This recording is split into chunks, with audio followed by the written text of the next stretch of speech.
বিয়ের পরে প্রতিটা মেয়েরই চাও পাওয়া থাকে যদি বিশেষ বিশেষ দিনগুলোতে বাবা মা পরিবারের সাথে কাটানো যেত তাহলে কতই না ভালো হতো।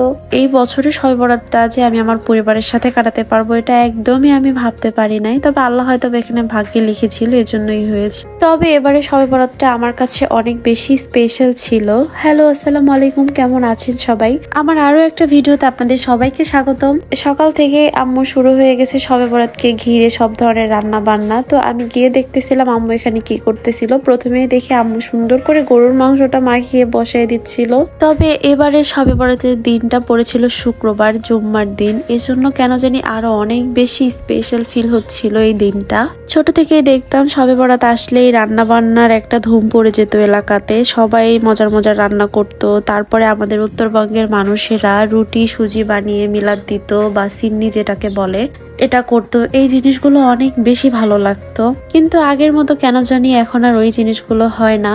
আগে আম্মু একা হাতে সবকিছু করতো, আর এখন আমরা মা মেয়ে মিলে দুজন মিলেই সবকিছু করি। তো আজকে সকাল থেকে আম্মু সব ধরনের রান্না বান্না করছিল, আমি জাস্ট মাংস রান্নার ফুটেজটা নিয়েছিলাম। দেন সুন্দর করে গোসল করে রেডি হয়ে গেছি, বাকি কাজগুলো যেহেতু আমার দায়িত্বে। এখানে আম্মু হচ্ছে দুপুরে এই খাবারগুলো রান্না করেছিল, সবাই আমরা মজা করে খেয়েছি। আর আম্মু আর দাদি যেহেতু রোজা ছিল তাই সবাইকে রেখে আমরা খেয়ে নিয়েছি।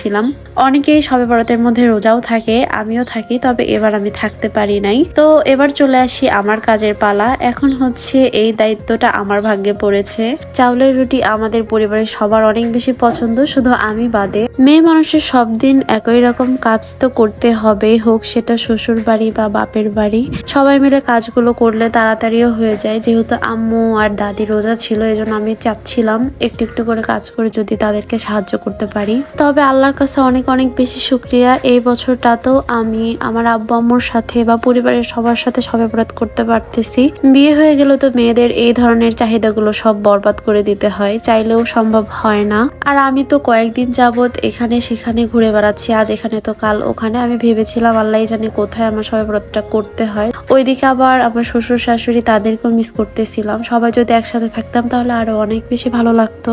আর এই তো এদিকে কথা বলতে বলতে আমার রুটি রেডি হয়ে গেছে। বলেন তো আমার রুটিটা কেমন হয়েছে? আসলে আমি রুটি মোটামুটি ভালো বানাতে পারি। তো একে একে এতগুলো রুটি আমরা বানিয়ে ফেলছি, আমি আর আমার দাদি মিলে। যেহেতু সবাই অনেক বেশি পছন্দ করে, এজন্য অনেক বেশি বেশি করে বানানো হয়েছে। আজকে শবে বরাতের সাথে সাথে কিন্তু ভালোবাসা দিবসও ছিল, কিন্তু আমার জামাই আমাকে ভালোবাসা দিবসে কিচ্ছু দেয় নাই, এজন্য অনেক মনটা খারাপ ছিল আমার। সে আমাকে বলতেছে ভালোবাসা দিবস বলে কিছু নাই, আমি তো তোমাকে প্রতিদিনই ভালোবাসি, প্রতিদিনই তোমার আর আমার ভালোবাসা দিবস। এটা কি হয় বলেন? তাহলে প্রতিদিনই তো সে আমাকে ফুল দিয়ে উইশ করতে পারে, তাই না? এটা কি কিপটা বলে না কি বলে আমি জানি না। যাই হোক, জামাইয়ের উপর মন খারাপ হোক আর যাই হোক, জামাইকে তো খাওয়াতে হবেই।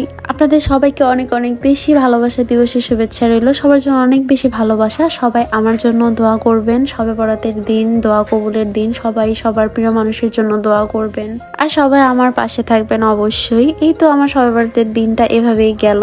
আর আপনাদের সবার কেমন কাটলো অবশ্যই কিন্তু জানাবেন। আল্লাহ হাফিজ।